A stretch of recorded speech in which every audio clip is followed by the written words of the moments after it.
Well, howdy there, Internet people. It's Belle again. So today, we're going to talk about Danish Intelligence, a weaker U.S., and a report. Denmark's Military Intelligence Service released its 2025 Intelligence Outlook. And while the document focuses primarily on European concerns, as would make sense, the Danish Defense Intelligence Service had some words that Americans might want to pay attention to. There's a belief among many in the U.S.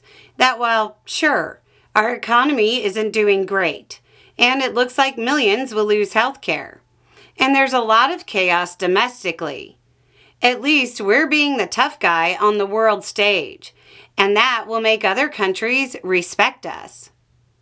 Yeah, not so sure about that. Denmark has been a steadfast U.S. ally for a long time. But in their outlook, they say, quote, "The United States uses economic power, including in the form of threats of high tariffs, to enforce its will and no longer excludes the use of military force, even against allies. The U.S. is being viewed as a potential adversarial nation, a threat to a steadfast ally." This was made public. Imagine what our other allies are saying in private. Trump's posturing isn't making the U.S. seem strong. It's making it seem unstable. The Danish Intelligence Service has stopped sharing intelligence with the U.S. They probably don't want it to end up on Twitter or in a Signal chat.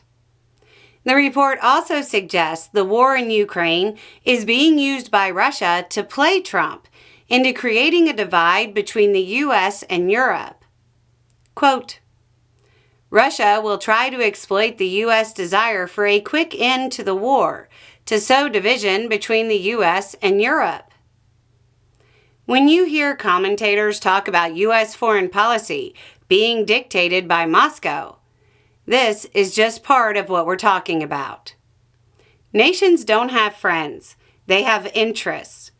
But Trump believes personal relationships matter. And those relationships might be being exploited to manipulate him into giving up on U.S. interests. One of the most important bits that probably won't get much play in the U.S., but it should, is the talk about how the U.S. is reprioritizing its posture to focus on other areas. One bit says, quote, "There is uncertainty about the role of the United States as a guarantor of Europe's security." Okay, for Trumpian believers, they might see that as a good thing. But that means Europe will really invest in their own defense industries. That's a hit to the U.S. GDP. It also means that, just like with Denmark not sharing intelligence, there will be less military cooperation between Europe and the U.S. A scenario envisioned is Russia playing on the divide it created between the U.S. and Europe to launch a regional war in the Baltic Sea, while China makes its move in the Taiwan Straits. With a split between Europe and the U.S., that will leave the West scrambling and probably losing. The report doesn't even stop at military confrontation between the U.S. and China.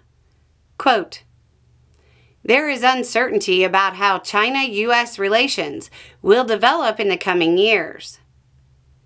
The real subtext here is that U.S. foreign policy is on such a downward slide that it's not certain the U.S. will remain the superpower. Truly a golden age. Anyway, it's just a thought. Y'all have a good day.